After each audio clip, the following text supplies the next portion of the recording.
No, no, yeah, no, no, no.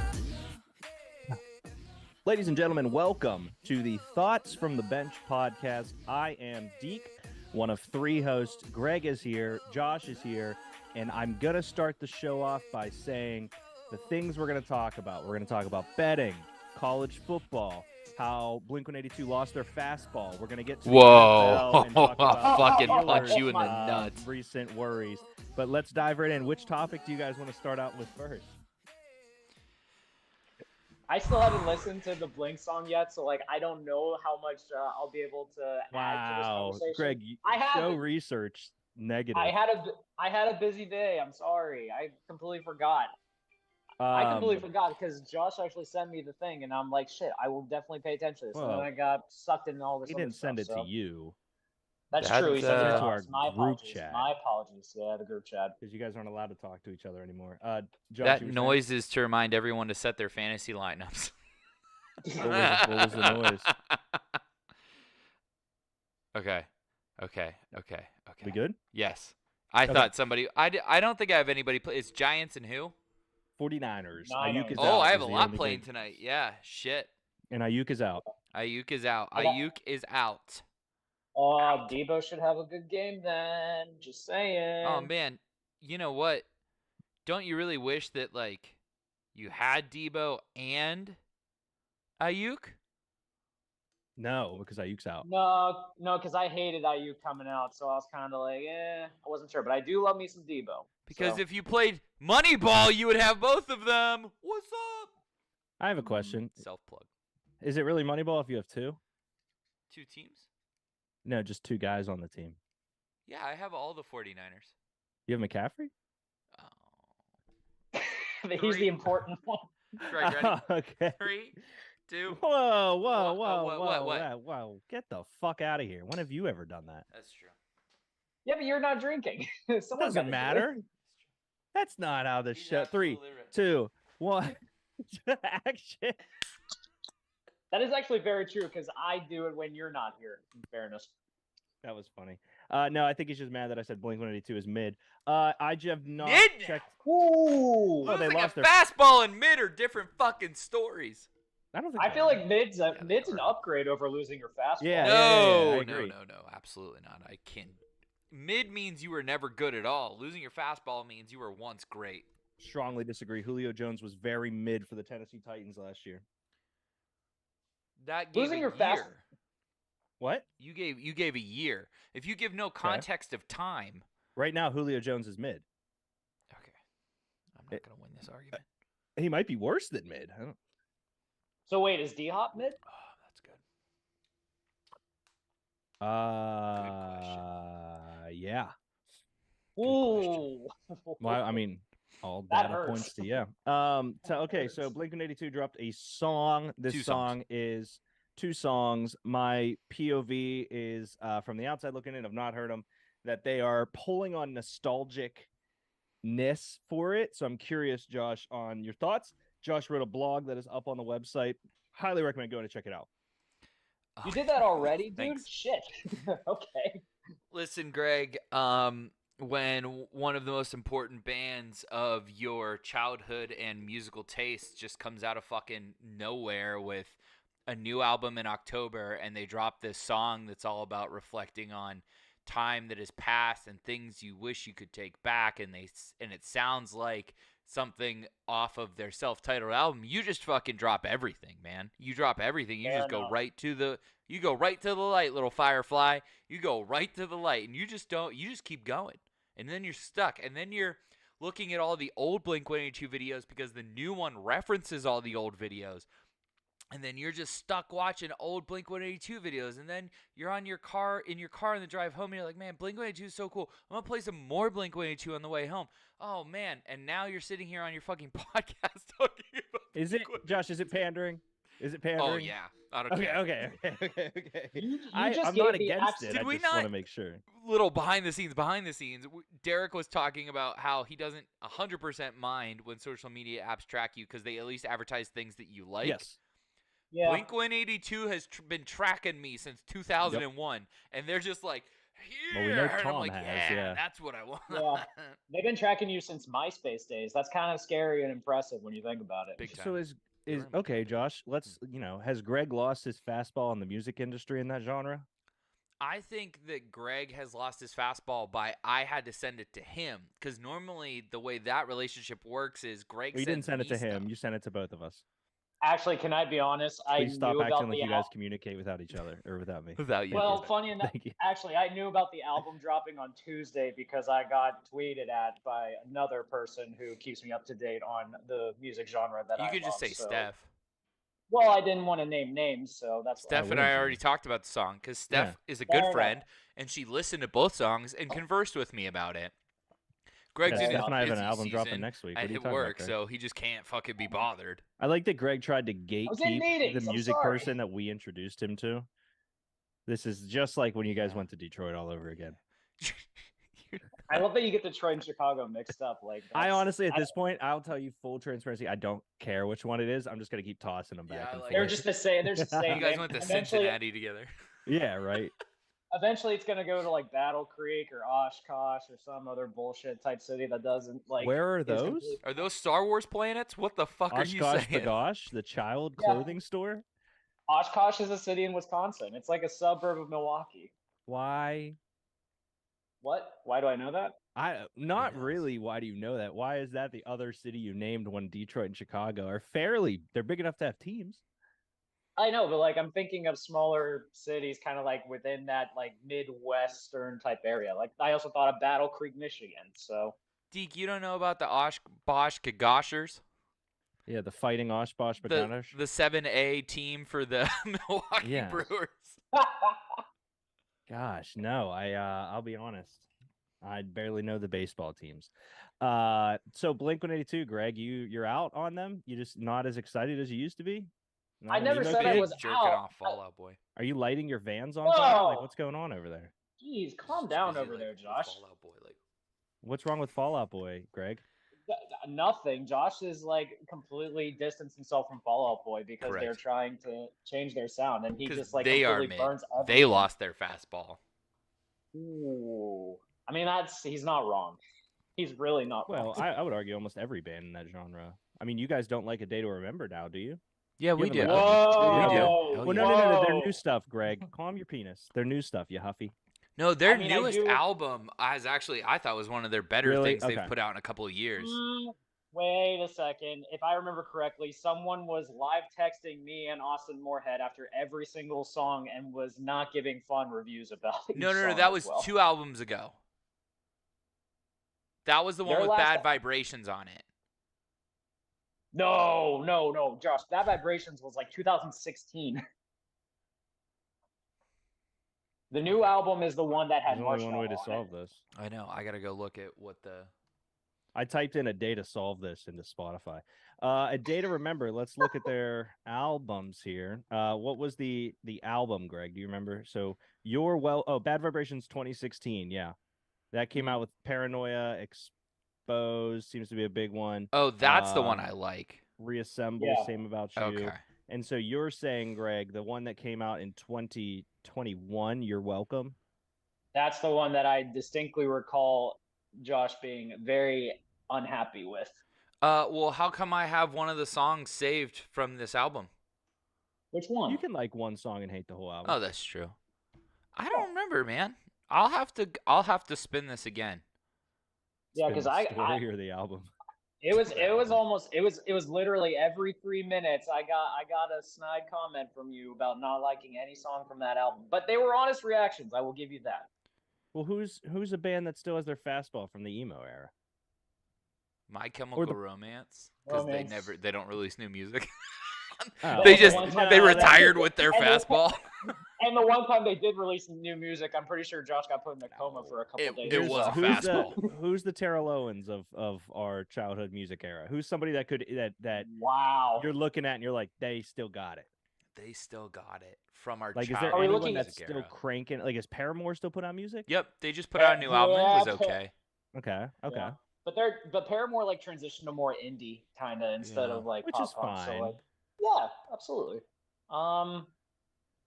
What about our? What about Yellow Card is like the Josh Gordon of our era. Like they walked away too early. Oh, well, that's But they came back fair. strong. They came back strong though, which Josh Gordon has not done yet. When was Point North founded? What? 2018 was their first album. I don't even know that band. I've heard a couple of their stuff. Greg, no, you know Hammer, the Danny Phantom song. Yes. Yeah. Love that Point song. North fucks. I would say I didn't know probably this new stuff actually. it probably is a day to remember is the Chad Ochocinco where they still got it. They've Eats a lot got of McDonald's. bigger. Yeah, makes sense. Okay. Literally, Yeah. because they eat a lot of McDonald's. Well, they did the genre swap too with Marshmello. Not swap, but like Yeah. the bands that can open that experimenting. up. Like I think that Panic might be there because Brendan Urie did all the solo shit, right? Yeah, but it's not even Panic anymore. It's just him. No, but I like Maroon 5 because I like Adam Levine. Yeah. Well, that was a bold That's- statement. You What would we don't like Adam classify- Levine, or you don't, or you do. How? Dude, the second that dude took his shirt off at the Super Bowl, That was like 40 years after Maroon 5's first God, song. yeah. that was so fucking brutal, man. He had like Oh. I thought- he walked in, he's like, "Let me see your flash sheet. I'll take all of them." Like that was so fucking terrible. I can understand you not liking Maroon 5 or Adam Levine after like the incident he had, but like Yeah. aside from that- Oh But yeah, I aside forgot from he was a that, like- douchebag. Yeah, but like they had some bops though, man. What was his incident? I'll take I don't Train. know if I He saw. he was Oh, he he's banging named chick he while named his wife- baby from his wife after his mistress. Who was like 20 years younger than him. I'm And the pretty mistress released the text. Hear She me was like, out. What if he was sitting at dinner? Obviously, you can't have a mistress. Strike one, no shit. Two, you Mhm. kind of left the band. Strike two. So what if strike three was that she was like, "Hey, what if she knew about it all and she was like, "I like the name Belina," and he was like, "I also like that name." And like and she was like, "I'm gonna get this dude," and he just went with it. Could be. So wait, are you saying that the wife already knew, perhaps, and was I'm like saying that would trying be the to, greatest trap is that she was trying to trap him, and he's like, "Yeah, that name sounds awesome," and she committed to the bit so fully that That's impressive. were they still able don't to know- change the kid's name?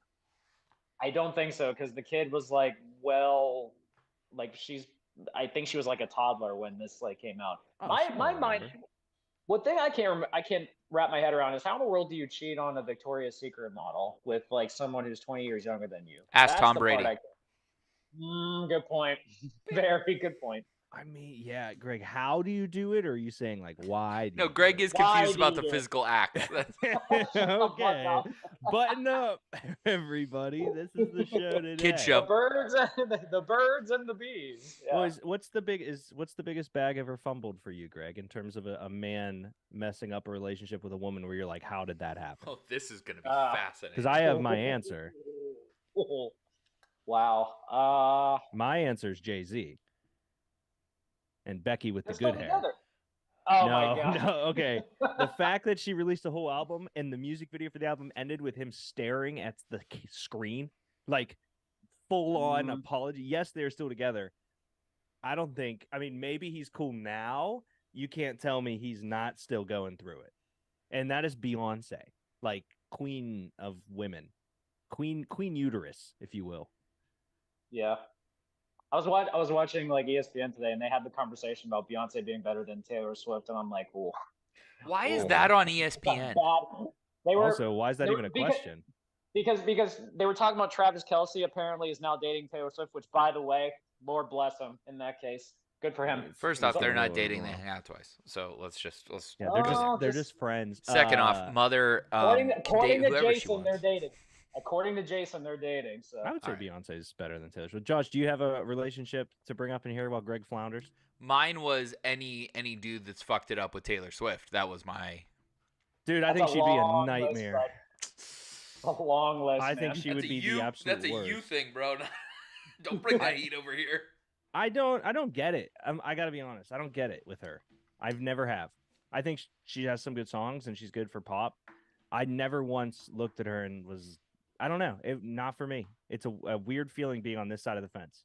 Yeah. Greg, does she do it for you? T Swift.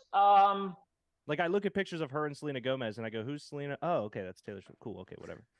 Yeah, no, like if I'm looking at the two, I would immediately go towards Selena Gomez. So that's just obvious. But T Swift, I get the appeal, but there's I don't know, there's just something about her that like kind of like doesn't do it for me entirely. I don't know what it is, but It's that long back. All right, we need to move Josh? topics. We need to move topics quickly For for which- if this ever gets out into the public, you two are fucked. I've seen Swarm. Okay. At least we get I the protect attention. Beyonce. You did. It's true. You came to Yeah, I'm Beyonce's safe, aid bro. and then trashed Taylor Swift.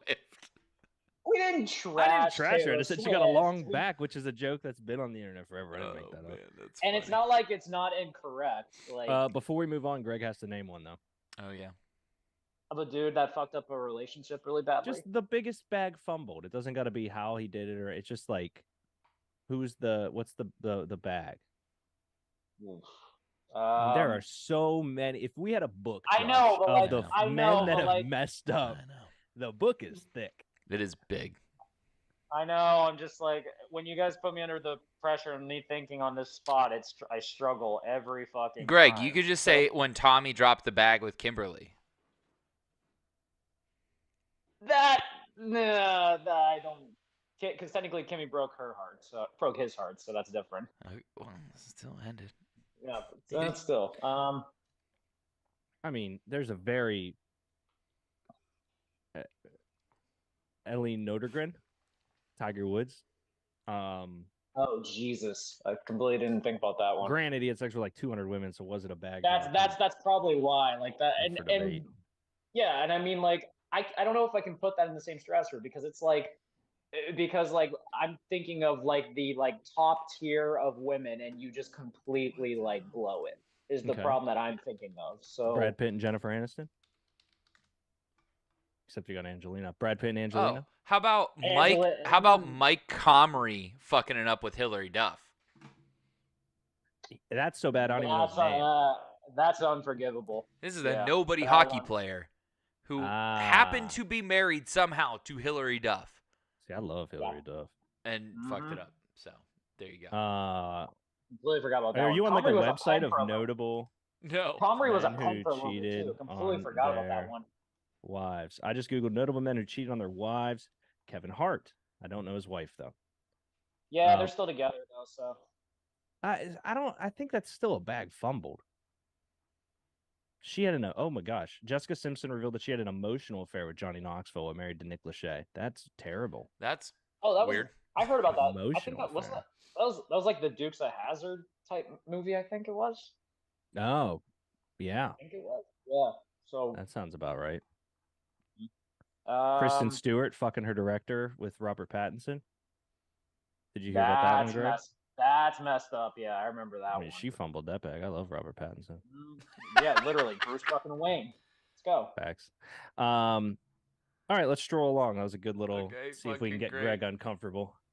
Lots of games last weekend, lots of games this weekend, a game tonight. Josh, you claim that you are a better. Oh.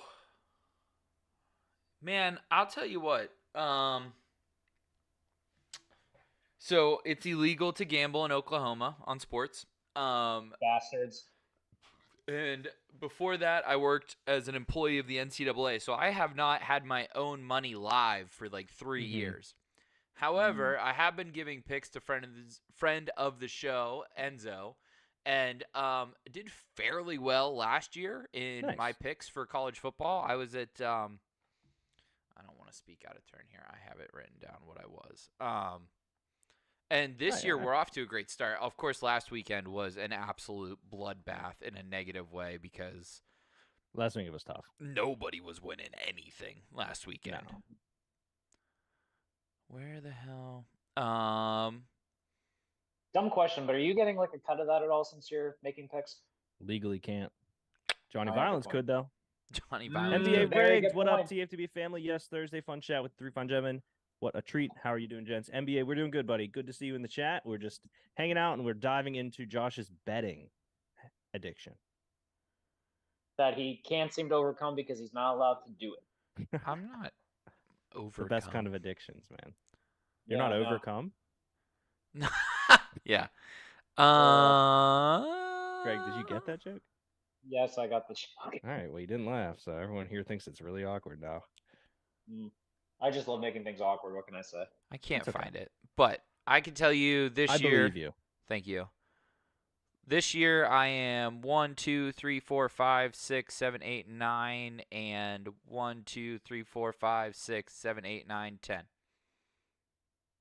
500. Okay, we're Ish. around that. For Yeah. me, from where I came from, Derrik is really good.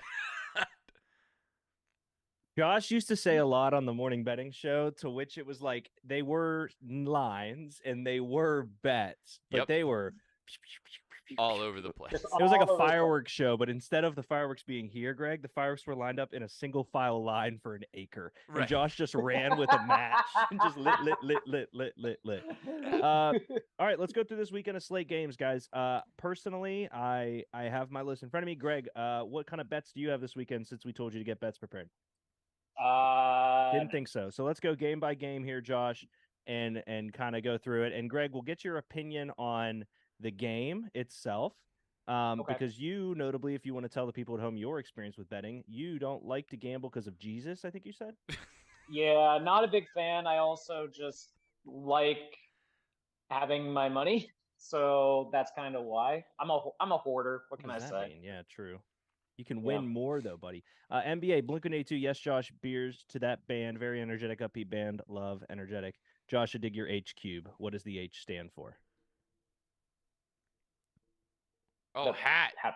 Oh, the Yes. H stands for hounds. Thank you. I was like You're H good, you're good, you're cubed. good. I'm like 4 H's. What's 4 H's? I don't. That's like the people who Cubed is- raise cubed cows is- at the fair? Is the 4-H club? Cubed is 3, bud. Cubed is 3, bud. Yeah, what's your hat about? Hounds is they're friends of the Thoughts from the Bench. They are a creative agency, but in a weird, like, they're not a traditional ad agency. They're a creative They're agency where they'll do Collective is what they say. Yes. okay, collective, where they will make a commercial, but then they'll also like win this competition to redesign a basketball park in a inner city that is neighborhood that's struggling. So like That was such a cool campaign they did for that too. The fact they beat a court that was based in New York City too was Well, impressive. no, they both got lost to made. it, yeah. But, Oh, they both got made? Okay. Yeah, they both got made. so that's what the H stands for. Friends of the show, Hounds. Shout out Hounds PGH. Go check them out on Instagram. I just got a $10 bonus bet on BetMGM, so I'm gonna lay a parlay on all those picks, Josh. Just we'll see what happens. Let's get through some of these games here. So I'm just gonna have on the left side of my screen, just so you know, Josh, for the cadence of the games I go through, the schedule. Are you right doing, side, the BetMGM lines. What's up? Are you doing NFL or are you doing college? College first. Cool, awesome. All right, I'm there with you. College first. So what we'll do is we'll talk about where the line's at. Josh, what do you use for betting? I don't use anything now. Okay. If you're in a state that you cannot bet, the score has all the lines on it, and so that's pretty great. So you can still see lines and favors and all the other kind of things you can bet on if you want to stay up to date with that kind of stuff. Cool. I did use Barstool and then after that DraftKings because Barstool wasn't live. Dude, Barstool never gave me any bets or anything, or any bonuses. Sorry, Greg, I didn't mean to cut you off, buddy. Would you have a preference if you had any sports book at your option, just out of curiosity? I started gambling because Barstool had a sports book. Okay. That's what got me into the space, and then after that, it was just kind of like whatever was necessary or available. Gotcha. Yeah. So Deke, are you the same? Is it with any sports book that's out there? It's just kind of do you have a preference, or is it just kind of whatever? At this I point used for you? Barstool because of the initial sign up stuff. So they tied it so heavy to their guys. Like you could bet with individual guys. They'd talk about their picks. And so because we were consuming the content, their picks were in all of their content. So it just made sense for us to kind of go there. They used to have really good sign ups. So they'd match almost everything on deposits. They would give you some stuff, but then they stopped doing very early on. They stopped doing any sort of like promotional stuff just because it is expensive. Like BetMGM, almost every weekend I get $10 to $20 for free. Pretty cool. Now sometimes those bets, Greg, to warn you, are like I could lay it on a crazy parlay, and all of it is just bonus money, so none of it can be cashed out until I Got it. match it or something weird like that. But for me, Okay. I have buddies that do every sports book and just go where the matches are. I'm just best fully lines are. BetMGM right now. Yeah. So let's look at the first game I have up here. I think this is going to be a tough one for you to talk about, Josh. Rutgers versus number 2 Michigan. Kickoff at 11 a.m. The spread right now is 24. So Michigan is minus 24. The over-unders at 44.5, and money line for Michigan is minus 3,000. Do you believe in miracles? Here's what I'll say. Geez. Here's what I will say. Against Eastern Carolina, UNLV, and Bowling Green, the highest amount of points scored was 35. Yeah. For Michigan. Yeah. Rutgers put up 24 against Northeastern, 36 against Temple, and 35 versus Virginia Tech. It does not feel out of the realm that they cover. I respect conference play. I respect all of that. I think Michigan as number 2 is a safe thing for them. Like, I'm not in love with Michigan, but I do think they are a top, 5 team in the country right now. Yeah. This is Harbaugh's first game back, or has he still got one more? I think it was 4 originally, and then it got dropped to 3. If I remember He correctly. is back for Rutgers, yes. So for me, fuck that, it's over. Yeah. Take the over. What's the over set at? Colorado versus 45. Oregon Take versus the over. We'll get to that one, NBA. That's a hot one for this weekend. We'll get to that. I got some tips and stuff there.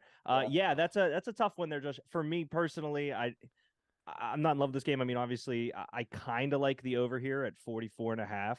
I think that what we're looking at for both teams is, some offenses, power. It's an ugly JJ game. McCarthy being a draft prospect is still something that blows my mind, because that Ohio State game that I watched last year that he like put himself on the map, there was some. It wasn't until like the third quarter, like halfway through the third quarter, that he just like threw some bombs that all of a sudden like he got comfortable, because that first half was ugly for him. Yeah. So the fact that he's like now getting like prospect love is crazy to me. It's I mean- interesting. I mean, the other part of this is not the same old Rutgers in the sense that Shiano has been back now long enough that he has his Yeah. full He has team. his guys. They're the New Jersey boys, and they were good last year. They have gotten off to a great start. I mean, they were beating teams handedly, like through the season to this point. So like, I still think there's probably a chance they cover. Harbaugh coming back is obviously like, the boys are going to get up for that, and they're at home, so you never know. Right. If this was in Piscataway, I would definitely say they cover, but at the big house, like they are just getting chummed into the water. Yeah. I was gonna say, do like the early morning games like kind of make you a little nervous and stuff like that? Especially like because I watched that LSU Mississippi State game that was an 11 a.m. one, and LSU just fucking pounded them. Yeah. Like I feel like that's one of those like early morning games are just the weird ones that you can't like quite figure out. This what's is a gonna 12 occur. kickoff. Yeah, it makes me nervous for Okay. parlays. Like, if Mhm. I'm not feeling great about Rutgers covering, I won't add them in a late day parlay, but I'll take some units on it. It's not terrible there. Josh, are you in any way, shape, or form jotting down this, or would you like Yeah. me to No, I for got our it. picks and stuff? Okay, give me, man.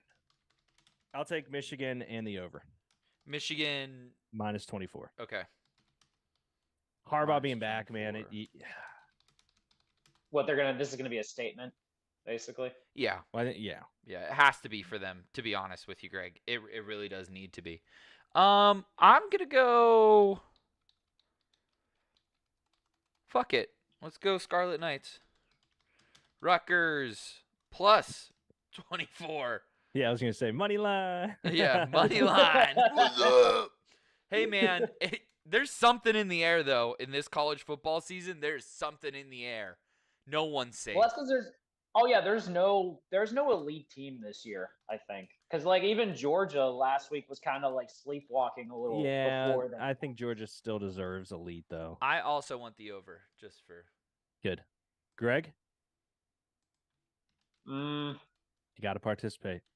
I know, but Harbaugh's back, so I would also take Michigan because like they're usually due for one of those like insane blowout games at the Big House against the Big Ten school. So like I would take Michigan, and I would probably what's the over under again 24. for like the total? Yeah.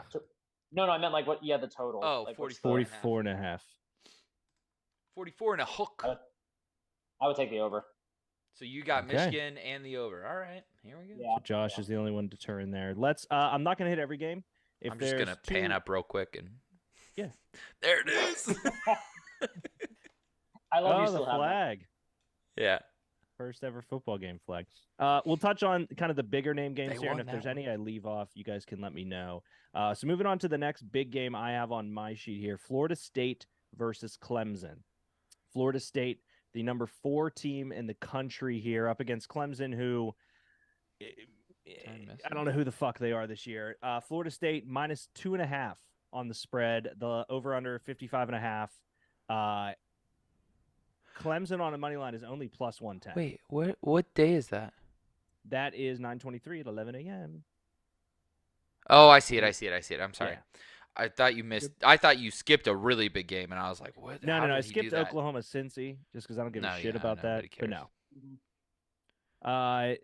Dude, this one's really kind of, in my opinion, Florida State needs to cover this. Florida State is, I don't know. I hate to just always shit on Dre. I hate Florida State for no reason at all. But them getting snuck. Go ahead, Greg. I have good reason to hate Florida State because Jimbo Fisher won one title and then completely left the program in shambles and is now doing dick at Texas A&M. So Wait, why does that make you hate Florida State? because I feel like Florida State for like a good 3 to 4 year stretch was like just pumping out like all these number 1 and number 2 classes and was supposed to be like the elite, and they got one. But then after that, they just fell off a cliff, and like the hype never matched it. It was kind of like how like Miami's always getting that hype, but never can match it. And now it just like Florida State just completely kind of collapsed after that. Why does that make you hate Florida State? If I you're gonna cut me off, I'm gonna get to the bottom of your take. I just don't like. I don't know. I just don't like Florida State. I think it's honestly because Jimbo Fisher left a bad taste in my mouth in Florida State. Yeah. Gotcha. Florida State comes off a nail biter against Boston College, to which I was hoping they were going to lose. Personally, for those me, white helmets fucked. By the way, they were sick. He's really good at it today. Jesus fuck. Sorry. Go ahead, Greg. You can lead the show. Do you have the lines up? You got it. He's killing it today. Go ahead. No, I mean go. I'm not hating it. You're doing really well. Keep going. All I said was the helmets were sick. What's the over under? I don't know. I got a 55 and a hook. I got Florida State with the spread here at 2.5. Game's not at Death Valley. Well, it is at Death Valley, but it's not at night, which I feel like plays a factor in that. Because usually those games are kind of wild at that time. But if it's a day game, yeah, I like their uniforms a lot. I think that Florida State's uniforms are cool. Yeah, they're probably Yeah, their Clemson's are nice too, though. Greg, you're right. Yeah, you see how it feels? I know, but I would probably take Florida State with the points. Florida State -2. Yeah.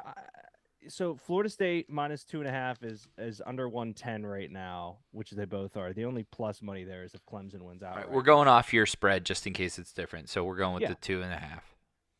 Yeah, I mean, Florida State, the other thing to note here is 45 points against LSU, 66 points against Southern Miss, 31 points against Boston College. The line at 55.5 does not seem unreasonable here, gentlemen, but I don't know. I mean, Clemson just feels like such frauds to me.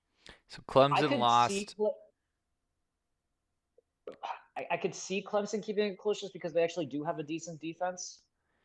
But even with that, like I just think Florida State's a better team. Clemson lost week 1 at Duke 28-7 and then banged up on 2 nobodies. Sorry, Willie Taggart. And they put up numbers. They put up 66 and 48. I don't know. This game reeks to me. I don't like it at Yes. all. Like I'm this, very much with you there. I don't know why you picked this game. This feels like a. I wouldn't pick this game. It's too fucking close, and we don't know which one of these teams is real yet. Florida State felt real, and then they ran up against BC, who, to be fair, BC always knocks someone off every year. Up in Boston, it's a small facility. Teams don't like going up there. They get cramped. It's just same thing as Wyoming. They don't like being up there. It's cold, all that bullshit, right? Clemson's at home. Home dogs run faster. Give me Clemson money line. I think it's fair. I don't want to touch the over-under here, so I'm just taking Florida State. With I like the- Clemson money line there, though, Josh. I With the struggle with spread. using the Duke game as kind of like a reasoning for that, because that Duke game was just There were Clemson so many. sucked. I know Clemson sucked, but there were so many like just random shit that happened in that game. Like Sure. they had a fumble at their own goal line return for a touchdown. They had like everything bad possible happened to them in that game. So I don't want to use that as the basis for why you would pick against them. But I also just think that we don't know anything about Clemson. But I would not be shocked if the score is low. I'm just curious. 'Cause I- What has Duke Because I done think Clemson's their deep. season? I just think Clemson's defense could actually be pretty good. Like they got talent. I just think they're kind of slow to start. Like LSU got absolutely stomped on by Florida State, and then like ever since LSU has been completely fine. So are you taking the under at 55.5? I would take the under, yeah. Okay. Oh, and you're taking the under? Damn. Okay. Well, yeah, you don't have to, Greg. I'm just asking you. So normally you just have to make one, and then if you want to sprinkle in the over or under, you can. Deke, there. what was your pick? FSU with the spread? -2.5, yeah. Okay. I think that is doable for them. Trotting along here, the biggest game on the schedule that we should probably save, but due to the system I have in place, I would not come back to it because I'm a dumbass. NBA Rig brought it up in the chat. He said Colorado versus Oregon is the awesome bet for this Saturday.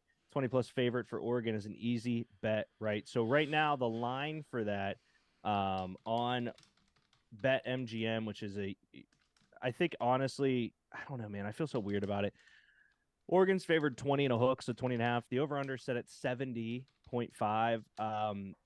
Notable things to walk through here. So on my list for the show that we were talking about, kind of walked through my thoughts here. Colorado won outright under 21 against TCU.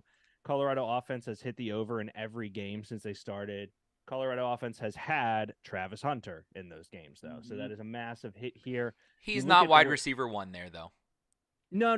But he is Yeah. cornerback one. Yes, absolutely. And so absolutely. I'm with you on the over notes there. You look at Oregon's schedule, guys. They beat UNC by 1, dominate Portland State by 1 trillion, beat Texas Tech by 8, crush Hawaii. Oregon looks like a high-powered, very real offense. That being said, you can't tell me that Colorado would lose to Texas Tech by 28, or no, it'd be under, so by 12. So I'm taking Colorado with the points here, which notably is not what the experts are betting. A lot of experts are going Oregon with points here. So I wasn't expecting like their game against Colorado State to be as close as it was, so that makes me nervous about Colorado's defense in general. And I mean, like even in the last like 3 games, like nothing about their defense has kind of like wowed me. I mean, the Nebraska game was one thing, but Nebraska, that was more so just their Agreed. offense being stupid. So the only thing I would probably bet would be just points. I'd go over in this one. That's not a bad respect pick, Greg. Because even if they don't have Travis Hunter, like they were still putting up numbers in that game even without him, and I still think that Shador Sanders will find a way to make plays happen. And I don't trust Colorado's defense. So like I know, and even though I'm not the biggest Bo Nix fan, like they'll put up points. So I would just, the only thing I would do would be I would touch the points. And I go Deke, over. what's your over under at? 70.5. Holy But you're looking at a That's Colorado team horrible. here, to Greg's point, that versus TCU 45, Nebraska 36, Yep. CSU 43, and then you get to Oregon, who, sorry, that UNC game was the Holiday Bowl. Portland State 81, Texas Tech 38, Hawaii 55. Both of these offenses. It's going to be an offensive battle. Do both teams put up 36 points? Maybe. So here's It's tough. That's tough. Let me throw these at you. This may help or hurt you on the over/under. Oregon is 7th in the country in passing yards, 357 per game. They are 22nd in the country in rushing, which is 229. I'll get back to why that's important later. And they're 2nd in the country in points scoring, average of 58 points a game. Okay. Colorado passing is 2nd in the country as well, 418 yards a game. So they're 2nd in the country. And then rushing is 61 yards a game. That's brutal. And then they're 15th in the country in points, averaging 41.3. Sid said, "Get your sunglasses, boys." Colorado cannot stop the run. Yes. Well, yeah, their offensive line is garbage. Like Sanders even has to like scramble for his life just to make. They plays can't happen. stop the run. What did you hear? Oh, I thought he said their line can't run. Is what I meant. They can't. Yes, they cannot run the ball. They also cannot stop the run. They don't have. They have all that talent outside of the box, right? They don't have great linebackers. They don't have good down D linemen. They don't have good linemen. They have talent everywhere else, and their talent is superior to just about everybody else. But when it comes to starting to play inside the Pac-12 and starting to play real Power 5 football, that shit matters. Fun fact, Deion Sanders' sunglasses won't be shipped until Christmas. Wow. Did you see the numbers for that, by the way? That like I think they were only, what is it? Like they said they were only expecting to sell like, I don't even remember the number. It was like 15, 16,000, and they ended up like just going berserk on that. Couple mil, baby. Oh man, good for them. So here's where I'm at. I don't think Colorado can stop Oregon from doing what Oregon wants offensively. And I don't know that Colorado offensively is going to do what they need to do to keep up in this game. So I understand where the experts are saying bet Oregon in the points. And the over is a lot. That's a fuck ton of points. 70 is fucking insane. You need 71 points between two teams. That's fucking how the over crazy. Sid says their line can't run. Common problem for 300-pound men. NBA says, if you were a GM, would you want Shedeur or Pickett? Ugh. Well, Shedeur doesn't look terribly fast out there, but he does look better than Pickett. Yeah. He looks accurate. I would rather have Colorado's OC. Give me Colorado plus 20.5 in the over, Josh. Fun fact, I'm pretty sure Colorado's OC was actually Kent State's head coach last year. He was. Love it. And the over? Yeah, give it to me. Okay. I'll take the under, and that's it. Moving on, Ole Miss, Alabama. Go Elephants. Bama's favored by a tutty here. No hook, just straight 7. 54.5 is the over-under. Saban does great against his backups, but this Alabama team is atrocious. They have looked as bad as any Alabama team has ever looked. I believe Milton's back in, or Monroe. What's their quarterback? Milroe, thank you. Milroe's back in starting, I believe, this week. Hear me out. I would take the over on the points in that one simply for the fact that, like, I'm pretty sure against Texas, like, even though they lost that game, like, they still put up points with Milroe at quarterback. Like, he turned the ball over, yeah, but, like, they're still, like, it's not, but, like, I don't think we're going to have a South Florida performance again now that he's actually playing in this game. I'm more concerned about how it's not a bad take, Greg, because they put up 56 against Middle Tennessee, which whatever. They put up 24 in the loss against Texas. They put up 17 against South Florida with a different quarterback. Looking at Ole Miss here, they put up 73 against Mercer, which whatever. 37 against Tulane. It was a tough game for them. 48 against Georgia Tech. I do like the over here. I think both teams are bad teams. Prowess. Ole Miss didn't play anybody. No, they didn't play dick. Tulane was ranked when they played. Still, yeah, they just didn't have their quarterback though. They didn't play Yeah. dick. I mean, I'm going Alabama money line in the over. Smells like a rat. I cannot imagine that. I can't imagine Nick Saban loses to another former assistant at home. I can't. No. Saban looked like a defeated man walking off that field, and there are going to be scholarships cut if they lose again. What's the over under for you? 54.5. 54.5. Okay. Greg, what are you doing? I'm going over on the points. Okay. I'll take Alabama money line. How you like that? Great I don't think that's great a bad bet. bet. Yeah, Great bet. Yeah. It's even minus great. 250. If you snuck that in a parlay, that would help.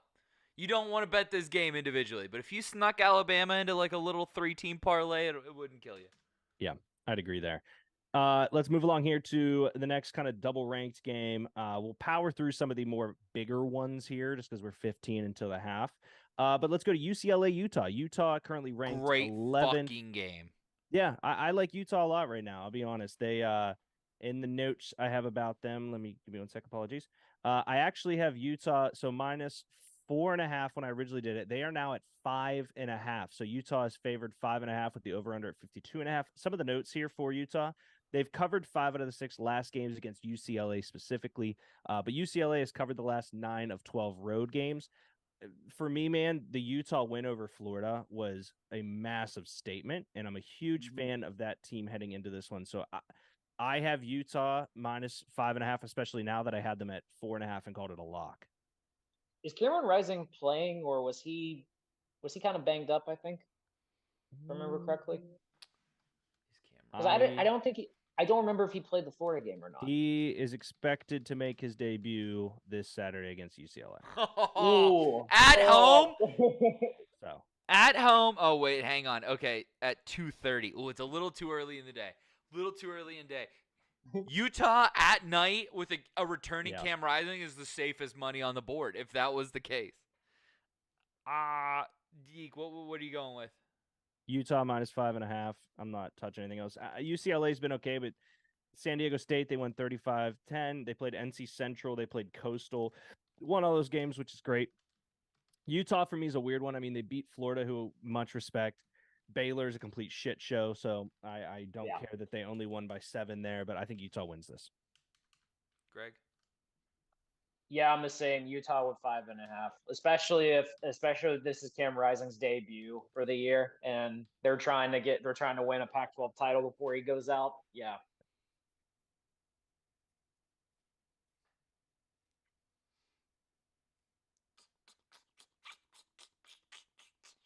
Fuck that. Oh man, they don't score for dick. Okay. Yeah, that's boring, but we're all gonna go Utah 5.5. Sometimes boring is the safest money, bud. See, the guy who doesn't fucking bet. Yeah, that's You get some bullets out here and the fucking take one in the ass, and then we'll talk. I would like. So this is what we're gonna do. So Josh, you can't sports bet, right? I physically cannot. Okay. Physically cannot. Because what I was gonna say is we have to actually keep track of the ones we bet on with this list. But since you can't, and Greg, you have a better chance of betting in Oklahoma than Greg does. So we'll just keep it at what it is on knowledge base. Next game here, boys. Number 3 Texas against Baylor.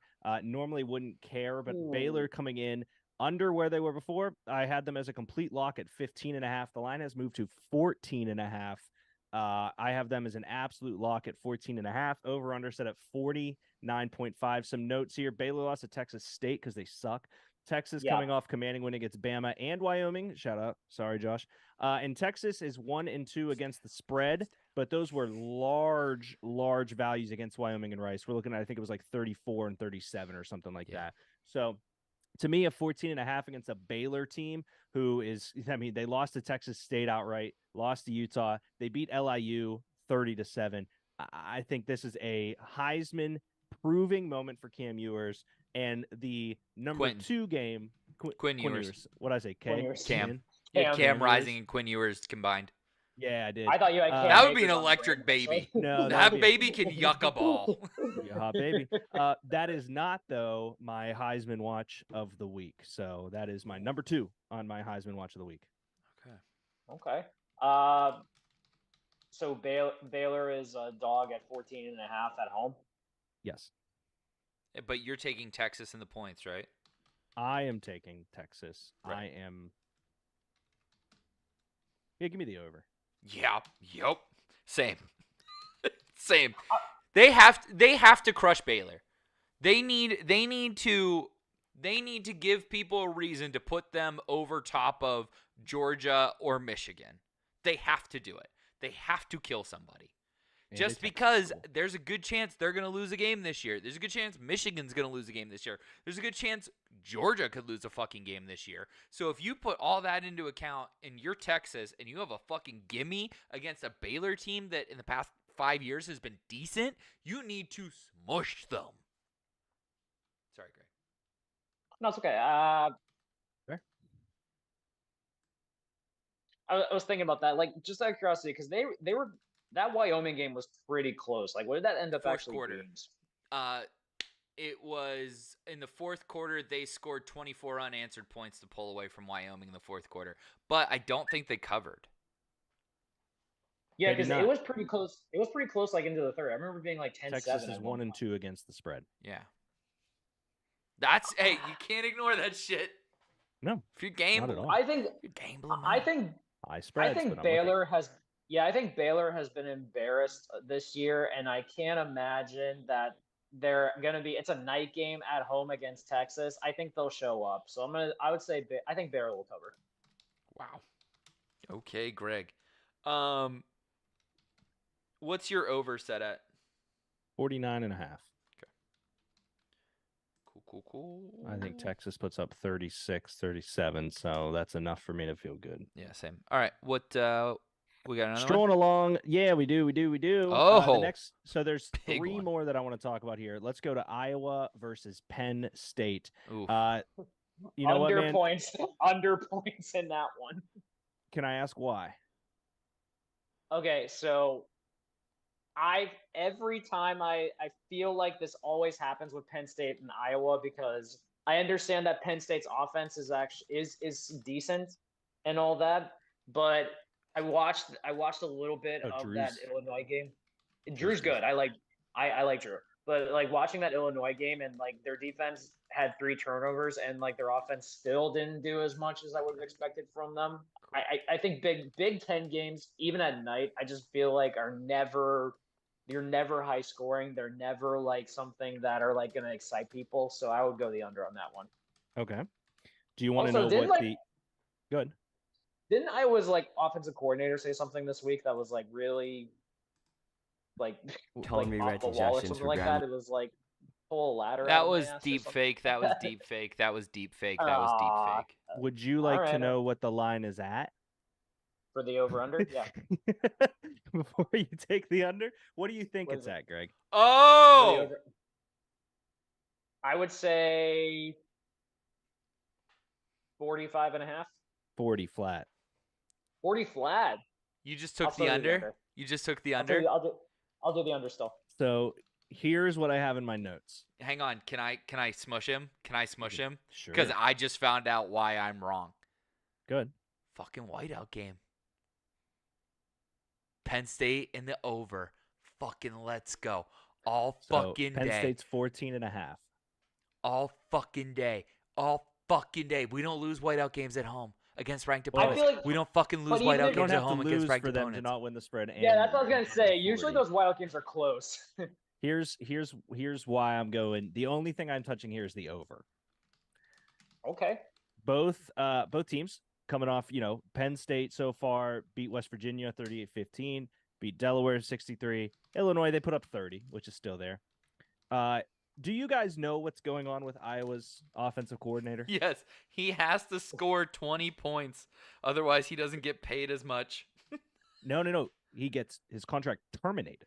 Oh, per He doesn't game. score 20. He must average 25 points a game in this offense to keep his job, Brian Ferentz. That's awesome. That is I did why not in the know that. fourth quarter with 30 seconds left, they ran a touchdown play up like 24 last week. Right. Iowa is on a score every chance, every amount of point you can possibly do, and Penn State finally has a quarterback at a whiteout game at home. I'm not touching the line. Finally.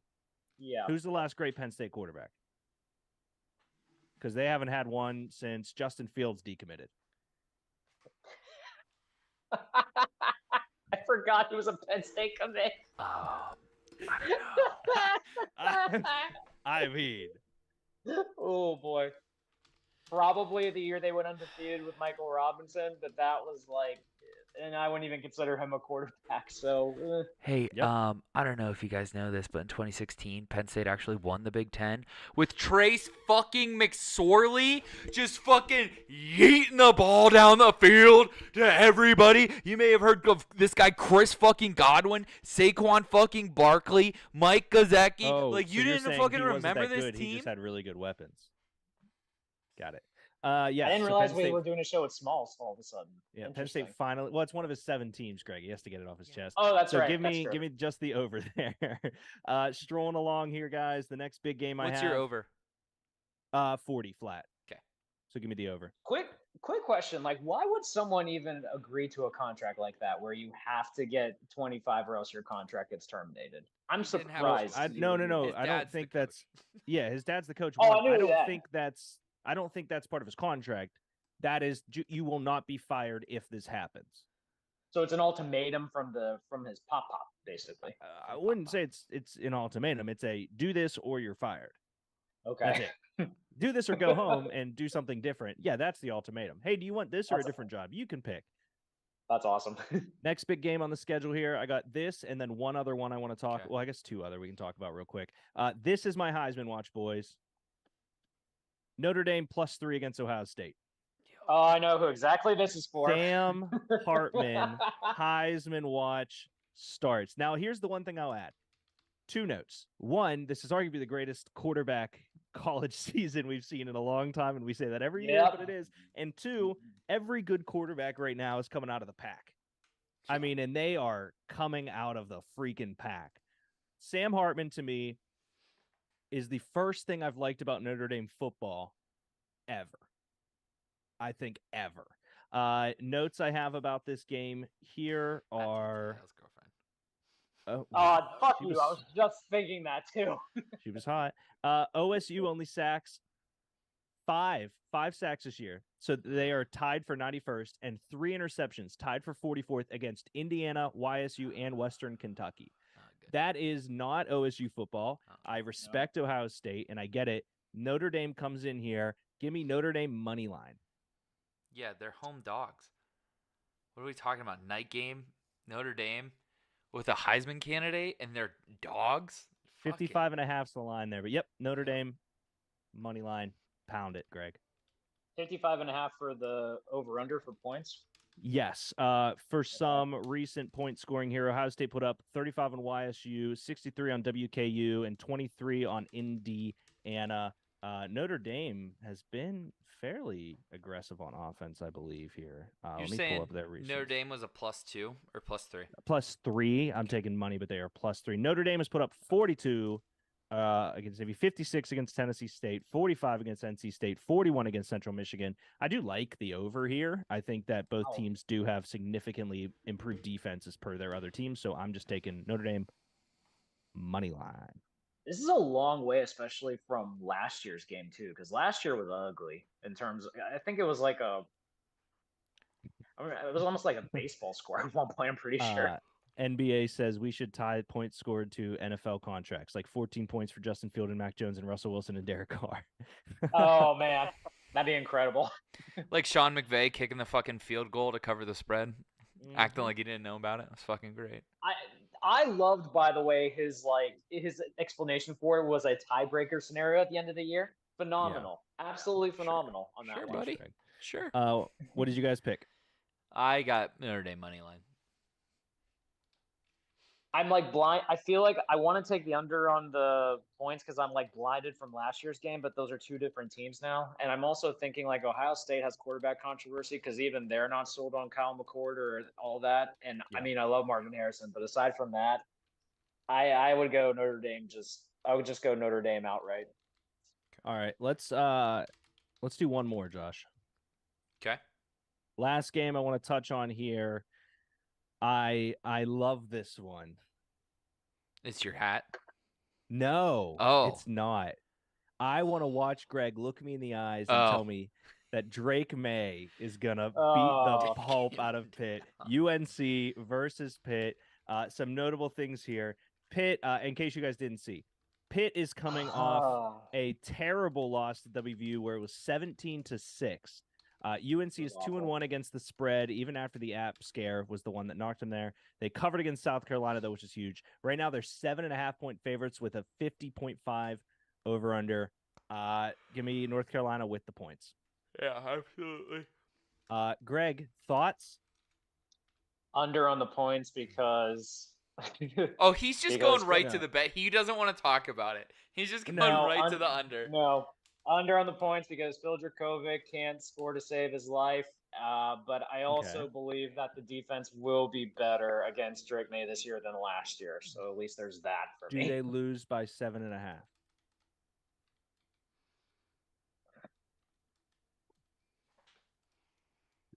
I think they'll keep it close. I could see Pitt doing like some garbage time bullshit like they did against Cincinnati to kind of like keep it contested. So I'm gonna say they'll keep it close. UNC in the points for me. So you're taking Pitt plus 7.5 in the under. Yes, I would do that. Wow. All right. Okay. Heard it here first. So real quick, I think we need to bring up West Virginia. Not in the making fun of Greg sense. West Virginia, frisky. They are giving everybody problems. They gave Penn State problems. They just beat Pitt. They're a frisky team. If there is a team that is teetering, and they're playing particularly even in West Virginia, but if they are teetering and they have West Virginia coming up, don't love it for that team. Virginia's not love plus 6 right now against Texas Tech. I said West Virginia. West Virginia. Oh, okay. The Texas Tech next week. Yep. Okay. Yeah. There you go. The only other one I had on my list that I think is a lock is Kentucky minus 13.5 against Vandy. Vandy sucks ass. Sure. I would say. I feel like that's going to be a trend for a while because Vandy can't recruit to save their life. So nope. Shout out Nashville. Glock Purdy. What up, Dre? You guys ready? Commercial break and then dive into NFL. Yeah. Also, give me the Pokes and the spread -3. Who they up against? Oh, Appalachian State. Go fuck yourself, App State. Stop stealing my fucking ideas. Face me like a man, you fucking bullshit creative department. That's gonna be a wild. That's a wild fucking game. Go Pokes. All right, we'll be right back.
And I sleep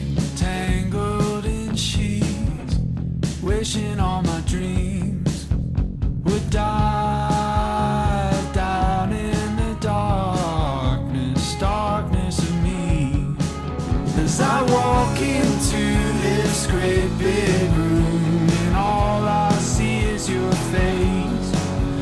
I want so bad to feel like that, to feel myself in this space.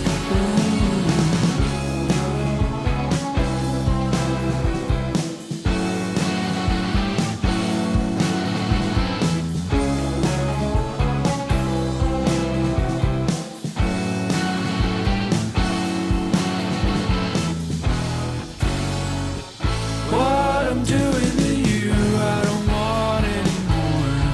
But this old anxiety keeps holding on to me. No, I'm trying to grow and break free, grow and break free. Sometimes I see that light inside your eyes. You care, it's too much to bear when I'm feeling like I walked into this great big room, afraid I'll never really leave, or see that old part of my soul that finds it so easy, finds it so easy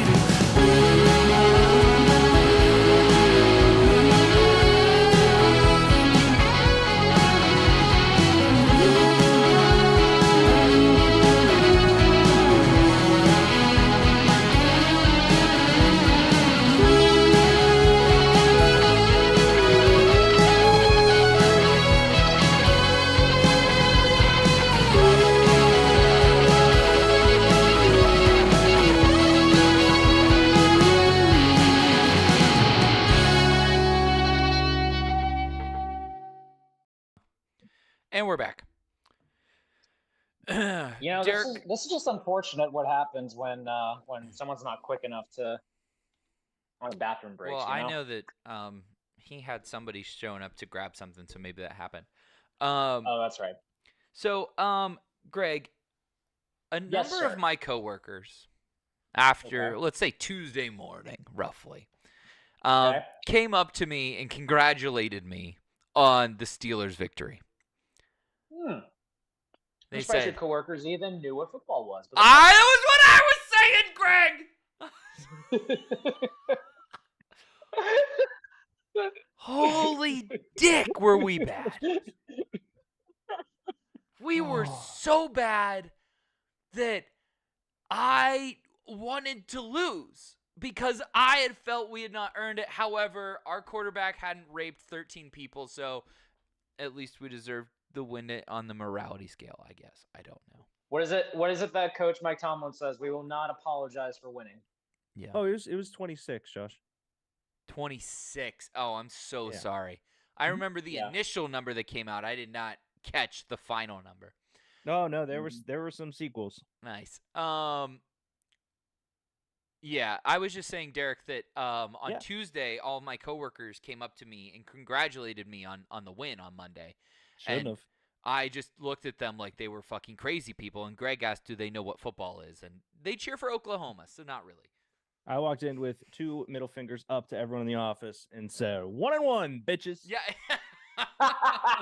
Literally and figuratively, yes. Yep, 1-1. No, are we dissecting Steelers first? No, we don't have to.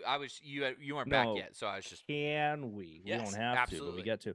Yeah, so I was in the camp, I will formally say it, in the camp of we have to let Kenny Pickett have an offensive coordinator that is tied to him and will try stuff and not to fire midseason because I wanted them to have an off season together, like a true off season together. and they had it. I don't believe in NFL. I think Hugh Jackson is a better coach than Matt Canada.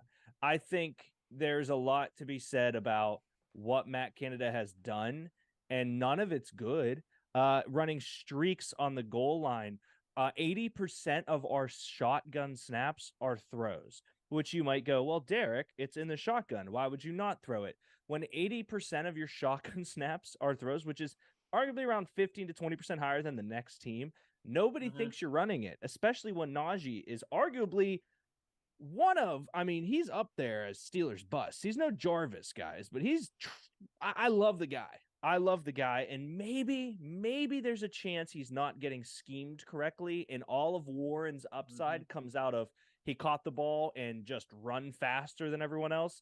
Maybe there's a chance it's the offensive line not being quite there yet. Maybe there's a chance it's because the passing is so bad that Najee just can't do it. And then I look around the league. And I look at Josh Jacobs, and I look at Saquon Barkley, and I look at Jonathan Taylor, and I look at these guys who have done it with pretty average lines and other quarterbacks. And for me, guys, I don't know what the fix is, but I see 31 other franchises doing better. I don't know how to fix it, but there is someone out there who can answer the question, what are you going to do better than saying, I don't know. If you guys see of something, let me know. Because that is how Matt Canada asked how he was going to get the offense excited this week. I don't know, but if you guys think of something, let me know. Yes, you Why can. would you? How could you try to get a team excited? Like, shouldn't that be kind of like, shouldn't you be able to do that on your own accord? No. Like, Make the offense exciting. Oh, okay. Got you. Sorry. Guys, this is as bad as Big Ben in the Twilight. This is bad. So it's worse because let me tell you something. First off, Big Ben would have checked out of shit and not given a fuck if Matt Canada cried about it. He would have checked out into better place. Kenny's not going to do that. Also, just here's some football 102. This is not football 101. We're past the rules and now we're into how you We're getting granular. Yeah, how you scheme against another team, okay? Yeah. Cleveland plays man in their secondary, which means one guy gets one guy, okay? And that's it. They hope that their one guy is going to shut down your guy. So all their DBs, their safeties are responsible for one receiver. Traditionally, this means you throw the ball. This especially means that you throw the ball to your receivers who have physical size advantage or gifted in the air. Do the Steelers have a receiver with some maybe physical attributes like his ability to maybe like springboard jump like 16 feet in the air and win fantastic balls out of the air? Also, his gigantic hands seem to be able to snag things out of the air as if like it never even mattered at all. Do we have anybody like that? Do we have anybody like that? Maybe from Georgia who has a similar name to the fucking quarterback? Martavis Bryant. That's right. Yeah, it's gross. The lack of I was going to say Hines Ward for George Pickens this week shows me that Matt Canada has no clue what's going on. Yeah, I can agree with that. It's Cleveland gross and disturbing. Played man the game before, and they just kept showing the man looks, and they kept putting 8 in the box, and they said, you're not going to be able to run it. We have for most of the game, they had 2 incredible outside edge rushers, and then they were like, throw it. We fucking dare you. And every time we dropped back to throw it, we were incapable, except for the 4 fucking times we threw it to George Pickens. I have a logistical question for you guys that I just found out about today, which is my fault. Why? Yeah, he had a lot of targets. Did Broderick Jones play 0 snaps? That's another great question, Derek. Because I read today he didn't, and I didn't even, honestly, I was so ready to throw up, I didn't even notice it. It was because they were worried about him up against Myles Garrett. Now, here's one thing I will say. Somebody brought this up at the beginning of the year. I think Greg did. Probably a really good take. We held Myles Garrett to him being a fucking fraud. George Pickens had 10 targets, Josh, and led the team. Dre, they were trash targets. They were not good targets. Yeah, other than his they TD were where he just managed to get loose. Broderick Jones not being in over Dan Moore, who was the last ranked tackle in PFF for week 1, is insane. And maybe you're like, well, Dan Moore and Chooks played against Myles way more. I get it, man, but you draft a tackle in the first round that high, you play a tackle. So I'm not mad about him not getting snaps at left tackle Oh because no, yeah. because Dan Moore has historically played pretty well against Myles Garrett, and it is proven because in almost every game that Myles Garrett plays against the Steelers, there's almost nothing on his stat sheet. What I'm mad about is that Chooks was in the concussion protocol all week and barely practiced. And and he started Monday night, played the entire game, did not play well, like got called for a couple false starts, got called for a holding, I believe. And Broderick Jones was practicing at right tackle during practice all week. That is the thing that makes me mad, is why in the world would you have your first round pick practice at right tackle all week and not play him when Chooks was clearly not ready for that game? That's the part that made me mad. So Yeah. I didn't care about like him not playing left tackle. That's whatever. Like he'll get there eventually. But like if you're practicing him all week, like make him play, because clearly Chooks is not what we expected him to be, and that's clearly the case. And I just look at this offense as a whole. I'm not. It's hard for me to want to say that Najee is a bust because I really do want to blame the offensive line a lot, just a lot, because like I In the can't, past because like every 3 time. years to your point, Greg, the offensive line the past 3 years, every snap as a Steeler has sucked. It has. Trying to watch Najee run is so depressing. There's no holes that are broken up for him. They have not had an elite guard be able to play for them since David DeCastro was healthy, and that was a while ago at this point. There's just it's hard for me to blame Najee, but man, when I see Jalen Warren just making plays like that, I'm like, something's not right here. Something is disconnecting here. And also, like, I don't understand how in the world you go that entire game without utilizing your tight ends at all. Like, I don't understand. Like, I don't understand how Pat Fryermuth only gets one target. Makes no sense. You have Makes Darnell Washington, no who you sense. draft as like. Here's kind of where my confusion comes, guys. So you bring in a bunch of really cool free agents. You bring in some linebackers who looked great in their defense. Eldrick looked They played amazing. great. Cole, yeah, the They played linebackers great. were tight. awesome. Corners. Patrick Peterson is a walking crypt keeper. Please start JPJ. I love Patrick Peterson. I have respect for him. He looked terrible both weeks. Now, I will give him in week 1. It was really good coverage on the Ayuk touchdown. That was unfortunate. He's getting burnt out there. You look at that, so you get frustrated there. The line, you bring in all these guys to compete at the line, and you start damn near the same line, and it's just gross and disgusting and disturbing. Then you transition over to just genuinely what the absolute shit are we doing when we can't get one of these two tight ends? We have arguably the best tight end duo in the league, I would say. Maybe Buffalo with Knox and Kincaid, maybe Kansas City with Kelsey and anyone else on the planet. But the frustrating thing is, two things here. One, you bring in Darnell Washington because he's massive, and you don't even try to throw really any balls that only he can get. And two, you bring in Darnell Washington because he's massive to block, and our tackles still suck. So again, I don't know what the answer is. I'm not smart at football. I enjoy it. I can throw a football. Sometimes I can catch it. I can kick a football. I can play fantasy. X's and O's, I just learned about those the other day. The frustrating thing is here, though, I know there are people out there who know what those are, and we don't have many of them. How much of this are you also like, and I don't know if this is like me being the delusional optimist as a lifelong Steeler fan, but like how much of it is also based on the fact too that we just played two very good defenses in the first 2 weeks of the season? None at all, because 80%, like there's a tweet, shout out to Dre, he shared it to our dynasty. Dre, Greg, I understand we played two good defenses. Play calling and scheming alone have been pathetic. Like genuinely, when you look at the numbers, have been pathetic. It doesn't matter who you play if you're calling unsuccessful plays. That is the flat line of it. And here's the thing. If you're going to tell me, oh, well, we played tough defenses, that's why we called that way.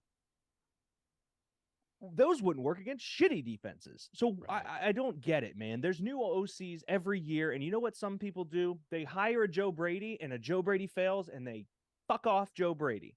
And we're sitting there going, okay, who's the next one? Who's the next one? I'm getting really, really, really, really fucking sick and tired of the Steelers' way. I got to be honest. I normally love it. I ride or die by it. We all sit here and go, we love our guys.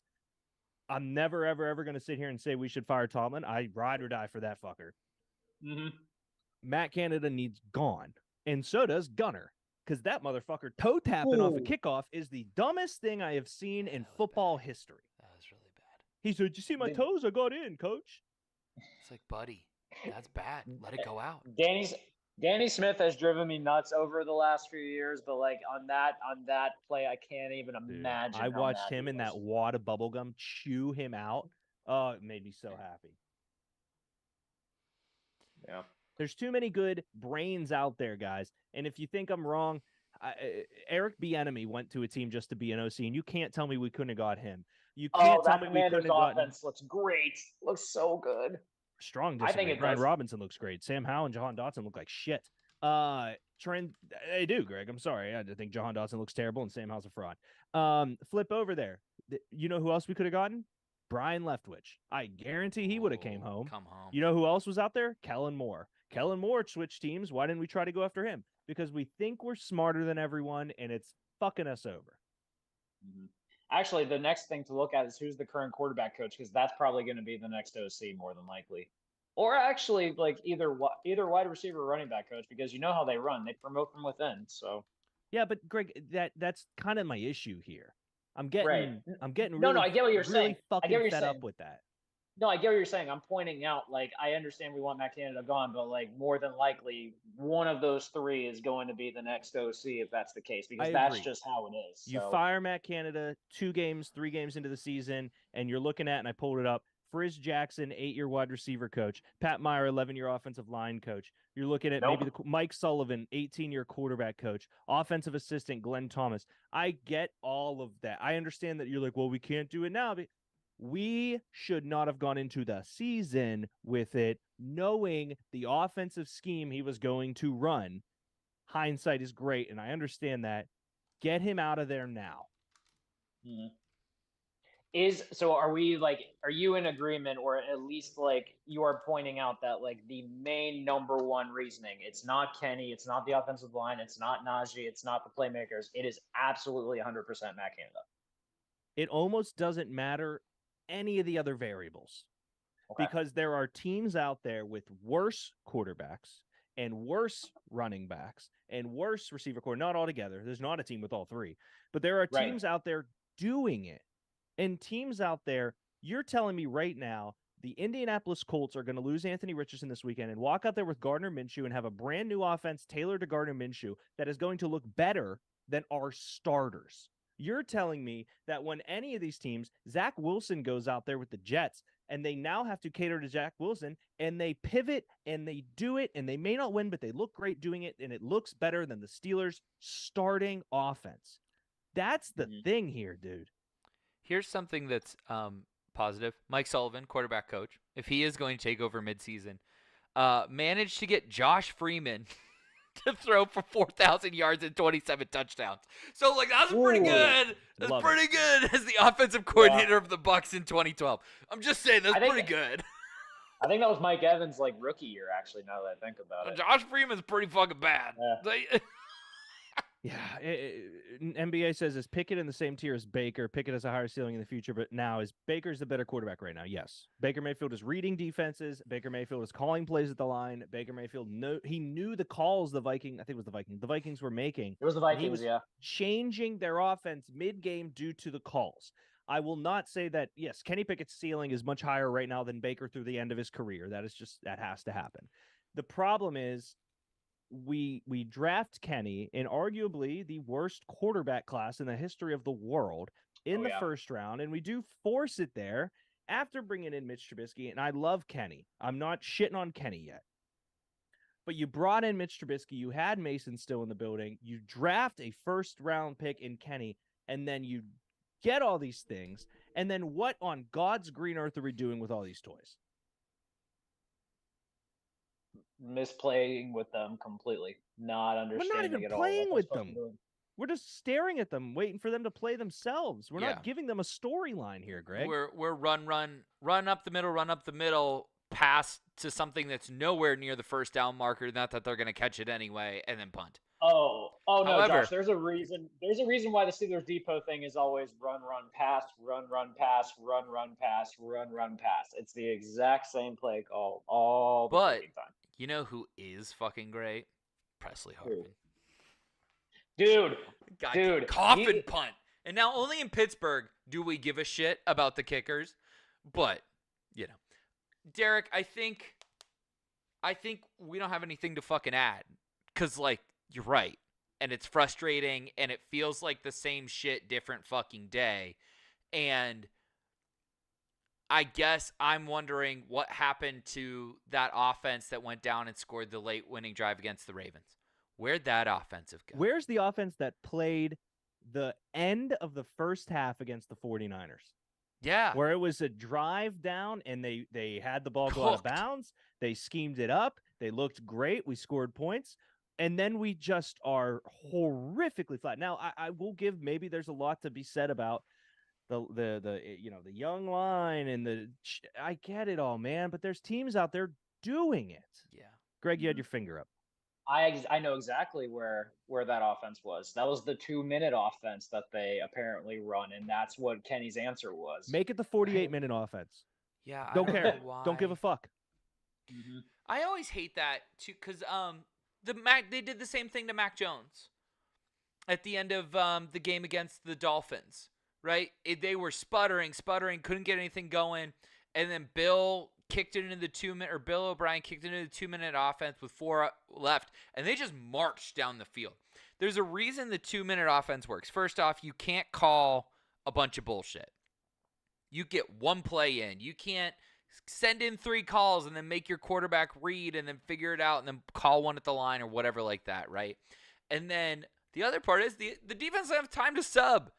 The defense doesn't have time to set up. They have to just play with what's out there. Yeah, And they're just going to line up exactly in the same formation that they were probably. So you can start to run different plays because you have the advantage. I don't know why everyone doesn't do an up-tempo offense. I don't understand that. I guess, like, there are teams that like to control the clock and that and this, that, and the other thing. But, like, in today's NFL, baby, it's all about putting 40 on the board.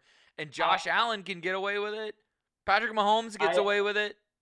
Yeah, I get what you're saying, Josh, and I think it is part of that too. It's the fact that, like, you want to be able to control the clock. You also want to make sure that, like, you want to keep the ball, like, on your own side so your defense doesn't have to get on the field as much and all that. I don't even know, like, what coach has said this before, but they've always kind of said, like, the more times my team has the ball, the more likely I'm going to win, or we're going to win, which is kind of accurate when you think about it. It can be accurate, but here's the other part of it, Greg, is when your defense has to score 2 touchdowns for you to win a game, it doesn't really matter how much they're on or off the field, bud.